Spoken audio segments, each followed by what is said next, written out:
Dernièrement, j'ai appris une chose, c'est qu'au Liban, ils avaient mis des policières en short. Alors un short bien sûr, comme tous les shorts pour filles, très moulant, ou en mini-jupe aussi, je crois.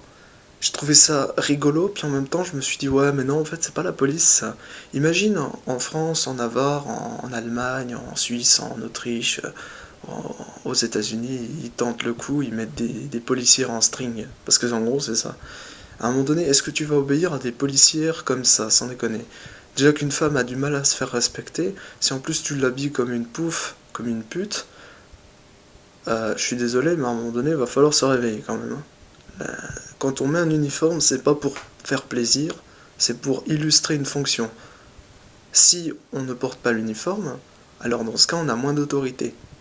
C'est un peu ce que je défendais quand j'allais à l'Arche et tout, parce que j'étais passé du prestige de l'uniforme de l'hôpital dans lequel je pouvais passer devant des policiers qui gardaient des prisonniers en fait qui étaient à l'hôpital aux urgences et je pouvais passer tranquille comme je voulais.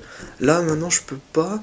Avec l'Arche j'ai cassé mon uniforme, c'est-à-dire j'ai plus d'uniforme et du coup je suis passé dans un domaine d'humilité dans lequel je me fondais dans la masse des handicapés. Et au final, avant d'apprendre que j'étais moi-même handicapé, ce qui m'a apporté encore plus de remise en question, mais qui m'a beaucoup forgé. Et je trouve que franchement, c'est un exemple. Il faut le prestige de l'uniforme, il faut aussi le déprestige de l'uniforme pour savoir que quand tu portes un uniforme, tu dois honorer ton blason. C'est pour ça que je porte pas l'uniforme de la police nationale, qui est aux couleurs du bleu, blanc, rouge, qui est une couleur franc-maçonne que je ne défends pas.